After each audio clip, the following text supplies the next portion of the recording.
Welcome everyone to the museum, or I should say buongiorno tutti, since we are celebrating a wonderful Italian artist, Caravaggio.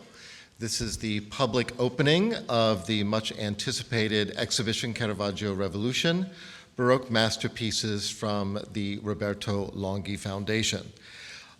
This exhibition was many years in the making, and we have friends from Civita here with us today who were or are part of the organization that helped broker the collection coming from the Longhi Foundation to the US.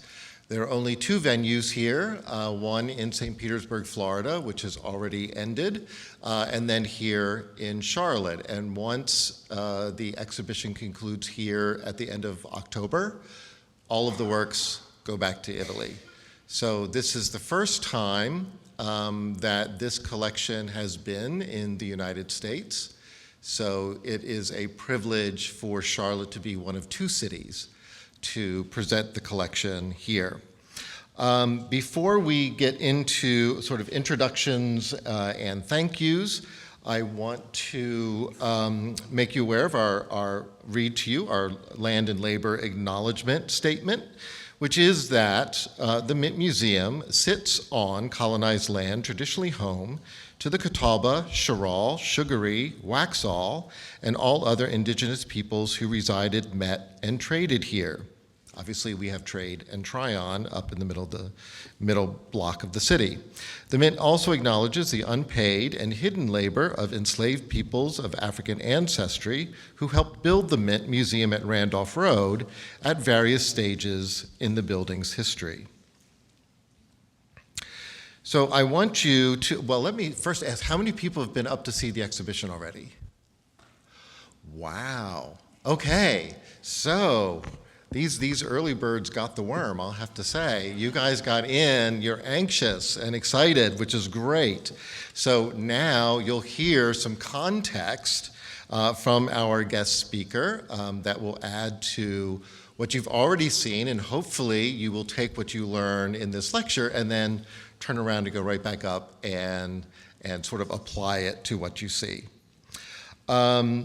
So the galleries are open today until 6 p.m., right? So you'll have extra time today to see the exhibition.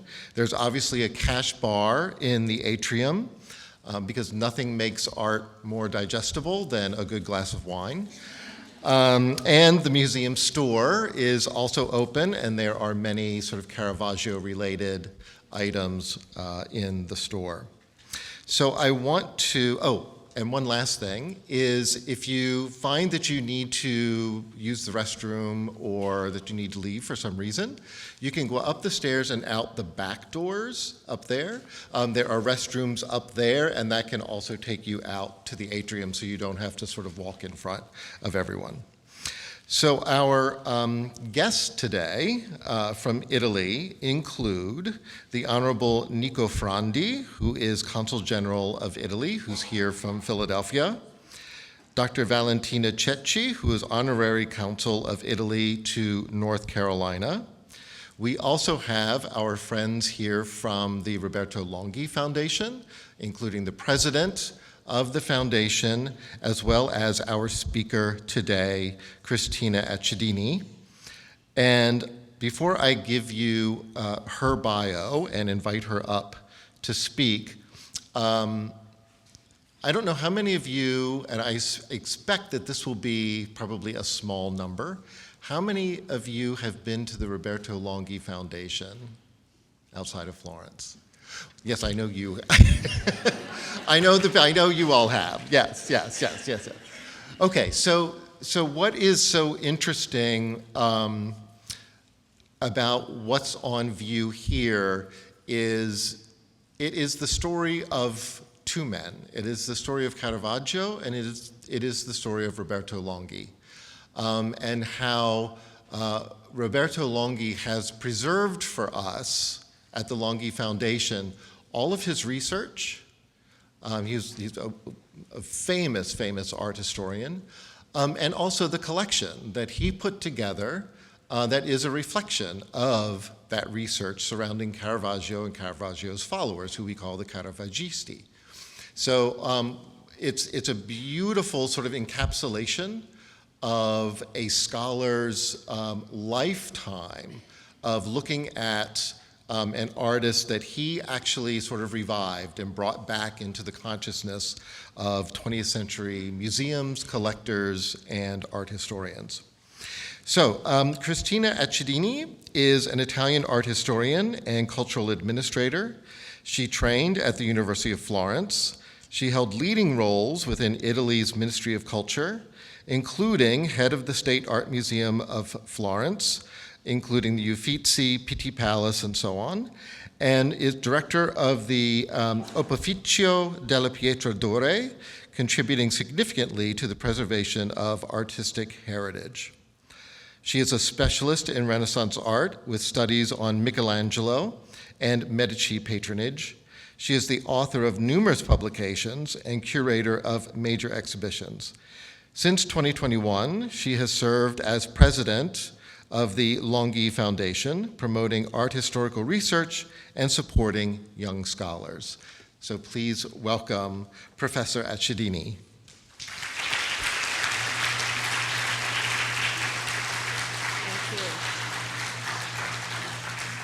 Oops, stop.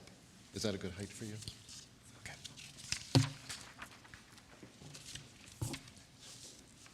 Thank you. April 1897. In Villa Il Tasso, on a green hill near Florence, Roberto Longhi, one of the greatest art historians of the 20th century, and perhaps the greatest, handed his will to notary Alessandro Ruggero. Distinguished guests, ladies and gentlemen, it was at that moment that the 55-year-long story began, which I intend to briefly recount during this meeting. The story of the Roberto Longhi Foundation for the Study of Art History in Florence, or affectionately known as the Longhi Foundation, its mission, its substance, and its activities. I would like to express my sincere gratitude to Dr. Tordor Herman, President and CEO of the Munt Museum Uptown, and the other one as well, for hosting this exhibition, as well as to the fantastic collections and exhibitions team.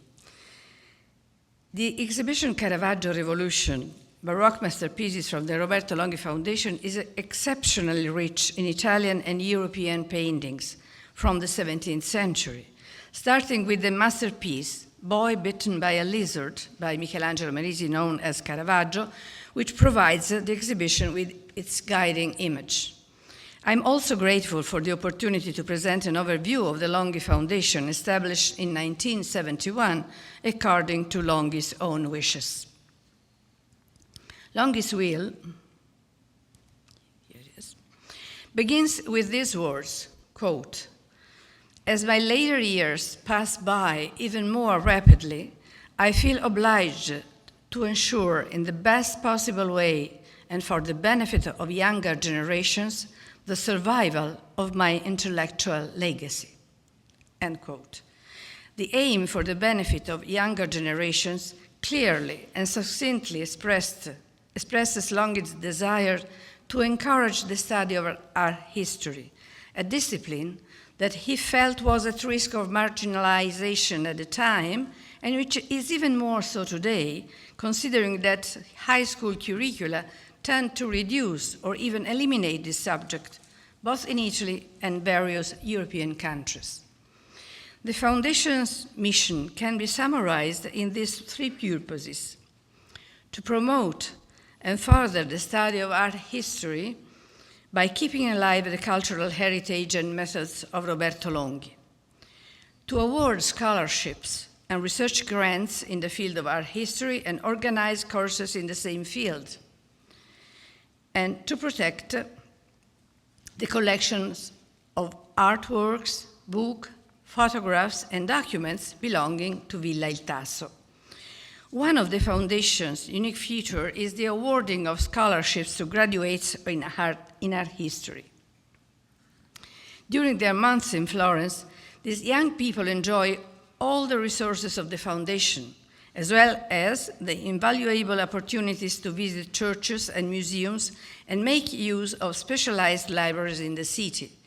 Each of them develops their own projects, thanks to the assistance of volunteer tutors appointed by the Foundation Scientific Committee, and the result of their work are published in the Foundation's magazine, Proporzioni, one of the titles that Longhi himself formulated for one of his numerous initiatives.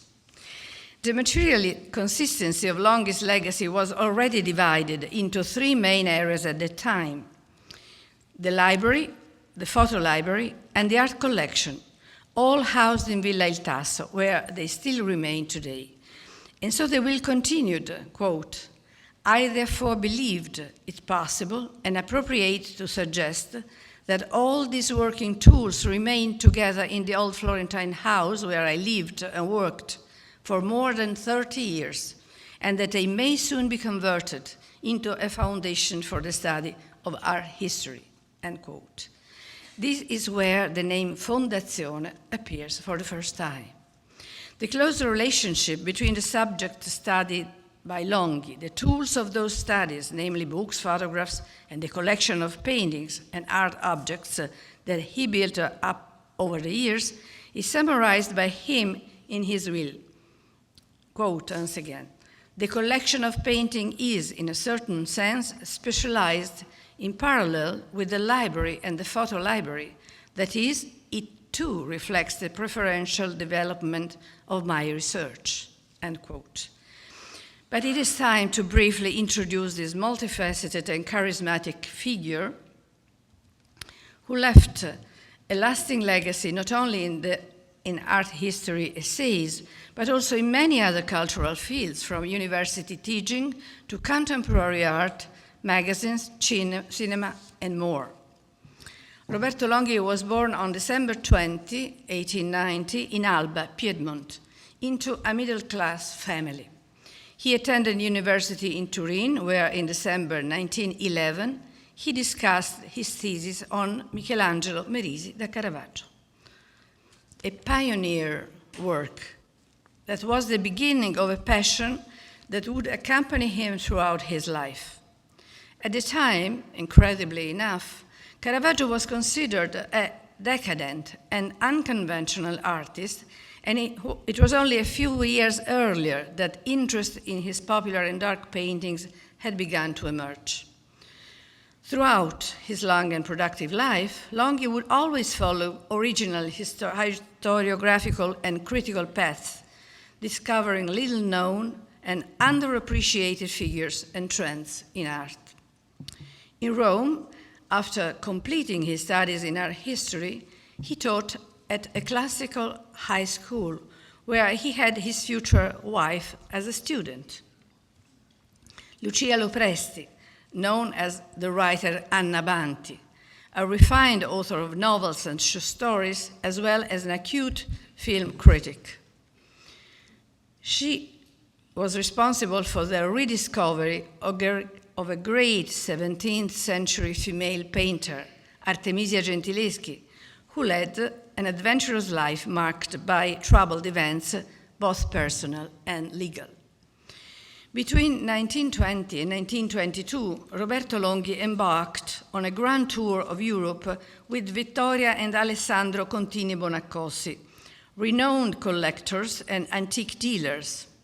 They were visiting churches, museums, and private collections, large and small. During these travels, he filled a quantity of notebooks, see some samples here, with impressions, drawings, and notes. These notebooks, now preserved in the Longhi archive, have been completely digitized and are available in their entirety. This experience consolidated his decision to approach work of art through connoisseurship and to stick to this difficult and demanding method passing it on to his students. Longhi became a university professor and taught in Rome, in Bologna, and then in Florence, where he settled with his wife in Villa Il Tasso, which they acquired in 1939. Today, Villa Il Tasso is the headquarters of the Longhi Foundation. Among the couple's many initiatives, I would like to mention the magazine Paragone, a monthly publication on figurative art and literature that since its foundation in 1950 has been published in alternating issues, with odd numbers devoted to art and even numbers to literature. Between the two wars, the Florentine villa became a gathering place for intellectuals and artists of international renown, the center of a network of relationships also evidenced by the extensive correspondence between Longhi and Banti, rich in famous names from the world of European culture. But it's also important to recognize the two intellectuals' remarkable ability to communicate historical and artistic topics through popular media. They encouraged the successful series, so-called I Maestri del Colore, Masters of Color, that was the first line of booklets devoted to the arts that became immediately very popular among the Italian families in the 60s, and participated in prestigious radio and television programs. A recent successful exhibition entitled Caravaggio and the 20th Century, Roberto Longhi and Avanti, held the spring-summer 2025 in the splendid Villa Bardini on the hills of the left bank of the Arno River in Florence, brought these two great and complex personalities to the attention of the public, thanks to the sponsorship of the Foundation Cassa di Risparmio di Firenze, which generously supports the Fondazione Longhi and its activities. In particular, thanks to the Banking Foundation in Florence and funding from the Crest Foundation in the USA, which our advisor, Professor Diana Modestini, directed us to, access to the documents has been made more effective by scanning the archive materials and approximately 70,000 photographs collected and annotated by Longhi, thus facilitating research by both research fellows and the many scholars who still see the archives and libraries of the villa as seemingly inexhaustible resources. Longhi died, as I said, in 1970, leaving his wife Anna Banti as his heir, who led the foundation until 1985. She was succeeded as president by one of the Longhi's brilliant students, Mina Gregori, herself a professor at the University of Florence, who ensured the management and protection of Villa Il Tasso, and above all, the smooth running of the foundation's missions for 40 years, guaranteeing fellows high-quality experiences and overcoming difficulties of all kinds, including financial ones, that we all museum people are familiar with. In fact, the foundation does not have its own endowment, but must rely on public funds and private donations. Therefore, seeking financial support for projects, or more simply, for day-to-day operations, is one of the most assiduous and demanding tasks of the foundation's responsibles. Since 2021, Mina Gregori has been honorary president, and last March, we happily celebrated her 102nd birthday. This slide is for her 100th birthday, but she's still the same.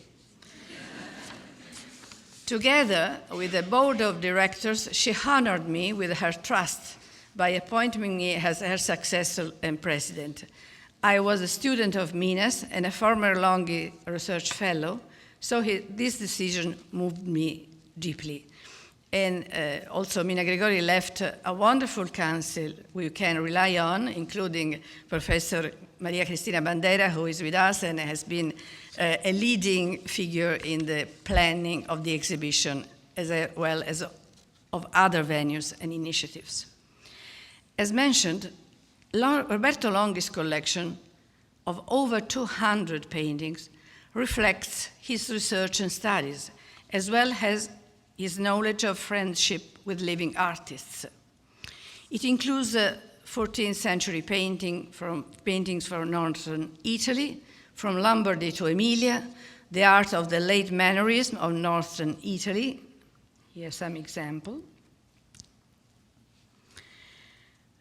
And the painting of the major Italian artists of the 20s, including Giorgio Morandi, Carlo Carrà, Mino Maccari, and others.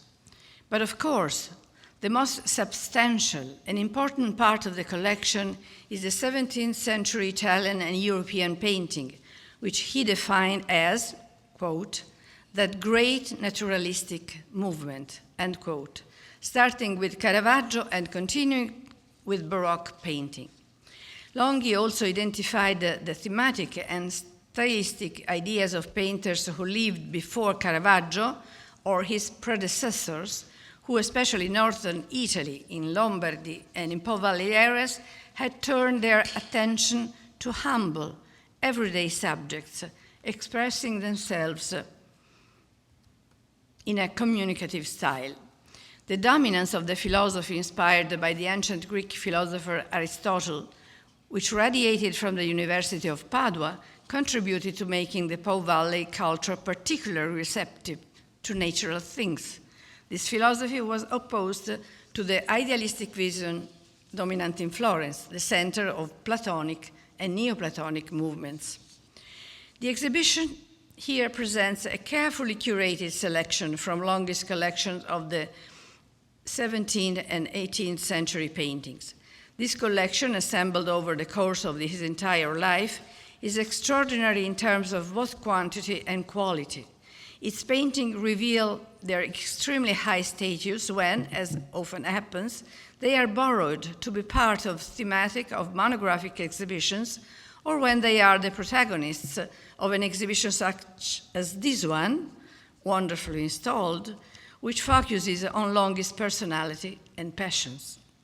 These are works worthy of the greatest international museums. In the rooms of Villa Il Tasso, they accompany the elegant and comfortable furnishing with spontaneous simplicity, while in the galleries of a museum, they take on the majestic, even regal air of masterpieces. I will now briefly comment upon some of the highlights of the exhibition. We cannot begin with anything other but the boy bitten by a lizard by Caravaggio, about 1597, which represents the cornerstone and symbol of the whole collection. It is an early work by Michelangelo Merisi, who had recently arrived in Rome from Milan and was striving to establish himself in the competitive Roman art world. The handsome, pleasure-seeking young man, seated before a still life with flowers and fruit, recoils in sudden acute pain from the bite of a small reptile, a lizard hidden among the fruit. The painter's extraordinary ability to capture transient and violent psychological states is expressed in his contorted face. The contrast of light and shadow highlights the bare shoulder, the white shirt, and the beautiful transparent carafe streaked with reflections of light. Caravaggio was only at the beginning of the revolution he would bring to painting with his starkly contrasting chiaroscuro paintings, the play of light and shadows, where figures are outlined by light and devoured by shadow. His enemies would say that this was a cellar light, because it came from above, from a source that was not visible, as in the case in underground rooms. And they would say that his characters were indecent, ambiguous boys, criminals, gypsies, and prostitutes taken from the streets.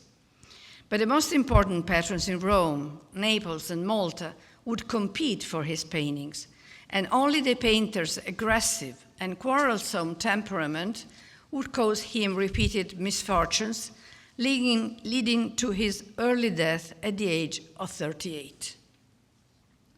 Boy Bitten by a Lizard exists in two versions, this one from the Roberto Longhi Foundation and the other one in the National Gallery, London. Scholars consider both paintings to be original. This suggests not only Caravaggio's willingness to experiment with compositions and subject matter, but also the artist's popularity and sellability. As I mentioned, Longhi's study also focused on painters prior to Caravaggio in the northwest area of Italy, who may have influenced his choice of popular and domestic iconography. And since Longhi's purchase reflected his research, here is a sumptuous painting by Bartolomeo Passarotti from Bologna, Chicken Sellers, around 1580. It is influenced by the still life paintings that had already become fashionable in Flanders at the time. Here, a scene taken from everyday life is combined with mischievous and burlesque allusions. And you may have noticed the sparrow on the jug. That is a sort of sign of the painter because Passarotti in the ancient Italians mean sparrows.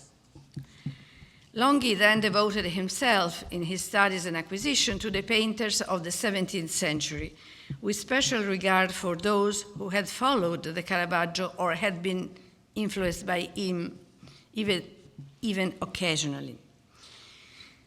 He observed that although Caravaggio did not have any real students, he had created a circle of followers and a consensus of free spirits who had spread his artistic style throughout Europe. An example is Carlo Saraceni. In this Moses found by the Pharaoh's daughter, about 1610, he renders the biblical episode in a highly dramatic and theatrical manner with a rich and luminous color palette reflecting his Venetian training. But in Judith, with the head of Holofernes, 8 years later, or perhaps 10 years later, Saraceni himself reveals his adherence to Caravaggio's typical treatment of light, creating an intimate and secretive atmosphere. The bloody subject is further dramatized by chiaroscuro contrasts, which are indeed of Caravaggesque origin. Another masterpiece that reveals Caravaggio's influence is Angelo Caroselli's Allegory of Vanity, around 1620, where the foreground is almost entirely occupied by a beautiful, scantily clad woman captured in the intimacy of her room as she fixes her hair in the mirror. A secondary figure, probably the hairdresser, offers her a side view with another mirror. The image captures a moment in everyday female life, updating a theme that was very popular in Venice in the previous century, while at the same time conveying a moral warning about the brevity of life and vanity of beauty. And here you have Battistello Caracciolo. The real name was Giovanni Battista Caracciolo, but we all know him as Battistello. He dominated the art scene in Naples in the early 17th century and is here represented by the moving scene Jesus Christ carried to the tomb, with large figure in the foreground, bent over with effort, and the body of Christ in evidence, covered with metallic reflections. In 2022, an exhibition on Baroque painters in Naples, where this painting was on loan, was titled after Longhi's definition of Battistello, quote, the bronze patriarch of the Neapolitan Caravaggist. Bronze patriarch is coming from the light, almost metallic light, that runs on the skin of the body of Christ. In Genoa, it was Gioacchino Assereto who adapted the theatrical style and contrasts of light and shadow of Caravaggism. When he painted this Samson and Delilah, about the 30s of the century, Assereto was probably already in Rome, and he grafted Roman innovations onto the rich colorism he had acquired in his homeland. Longhi also purchased important paintings by foreign artists, i.e. those born outside the Italian peninsula, beyond the Alps, in other regions of Europe. The series of 5 apostles is definitively attributed to Giuseppe Ribera, a Spanish painter active in Italy from around 1612. The range canvases were purchased by Longhi around 1921. They showed a sense in half-length portraits, facing forward or in profile, in their stark and austere humanity. They are impressive for the severe naturalism, and a note of macabre realism makes Saint Bartholomew unforgettable. Is the third one. He is reduced by his martyrdom to a bald, flayed man, while his skin, complete with beard and hair, hangs from his arm like a scarf. The talented Valentin de Boulogne, another painter who embraced the Caravaggesque revolution, came to Rome from Ile-de-France. On display, his monumental canvas Denial of St. Peter well represents the fascination exerted on him by popular subjects and the strong contrast of light made fashionable by Caravaggio, but also, at the same time, his admiration for the antiquities of Rome. The table of the dice players, in fact, is an ancient and beautiful sarcophagus, carved with a scene of sacrifice. The Longhis kept a painting in their dining room, where it still hangs today, when it is not abroad like now. Matthias Stom, here you have it, him, arrived in Rome from Holland around the 30s and became a true specialist in scenes dominated by darkness and illuminated by artificial light of flames. In this painting, which depicts the rare biblical episode Annunciation of Samson's birth, the protagonists loom large, compressed within the frame, evoked from the shadows thanks to a sumptuous and brilliant chromatic layer. Here you have Eberhard Keil, known as Monsieur Bernardo. He was born in Helsingør, Denmark, where Prince Hamlet is known to have been living. And after spending several years in northern Italy, he too went to Rome. I apologize because for reasons that I cannot imagine, all the captions disappeared at a certain point. So you have to trust me, because I'm telling the titles of the paintings loud. So this is a very nice sleeping shepherdess, about 1650 or 55. It's a very tender image, introducing a note of empathetic sweetness to the genre painting. I would love to comment on all the works on display, but time does not allow me to do so. I also believe that you will enjoy discovering the works that make up the exhibition for yourselves, one by one, and that in this beautiful venue, they take on the noble allure of great museum pieces that each of them deserves. However, I cannot resist bringing to your attention 2 final paintings, which, although both masterpieces, represent the Baroque century with 2 very different interpretations. This sacred scene, Virgin and Child, with the infant Saint John the Baptist of the 40s of the century, is late work by the Bolognese artist Guido Reni. The painting is characterized by an intimate sweetness due to the domestic setting and the clear nuances of the colors used by the painter. Reni was one of the greatest masters of the Italian 17th century, active between Bologna and Rome, internationally renowned and admired for his classical style and grandeur. On the other hand, the atmosphere of the dramatic painting Susanna and the Elders of the 50s by Battia Preti, born in Calabria and active in Rome, Naples, and Malta, is completely different. The biblical subject gives the painter the opportunity for a representation that is both sensual and violent. The sinister old man hidden in the shadows lie in wait for Susanna. She looks candid in her purity and innocence. Her naked skin shines like mother of pearl in the beam of light that floods her in the foreground. As I mentioned, Longhi's critical commitment extended to the 20th century art. His collection includes paintings by great masters, some of whom were also his friends. Giorgio Morandi, as I mentioned, whom he met in Bologna and remained friends throughout all their lives.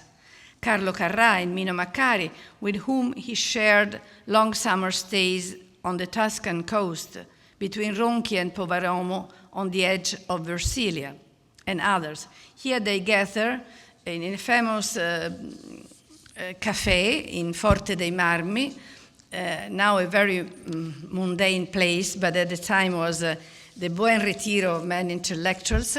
And the name of the cafe, if you are interested, is the Café Roma, which sounds very common, but we all know them as the fourth tree, because the fourth tree is where they used to gather, as you see them very informally all together now.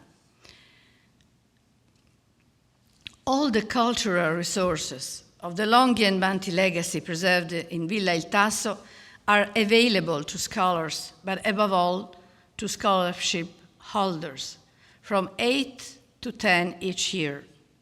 This is the main point of the mission that Longhi himself assigned to the foundation. First Anna Banti, then Mina Gregori, and now all of us, a small but dedicated team, mostly volunteers, carry on that mission with the utmost commitment and have the satisfaction of seeing our alumni in prestigious positions in museums and universities. I myself was a fellow long before reaching positions of high responsibility as the head of the Museums of Florence, and drew unforgettable lessons from that experience. Wouldn't it be wonderful if, thanks to mutual collaboration, scholarships recipients from the United States were to come to the foundation? In the tense and difficult climate of our times, this would contribute enormously to cultural exchange and friendly understanding between our countries. A tiny piece in a large mosaic, tiny but shining. At least we hope so. Thank you for your attention.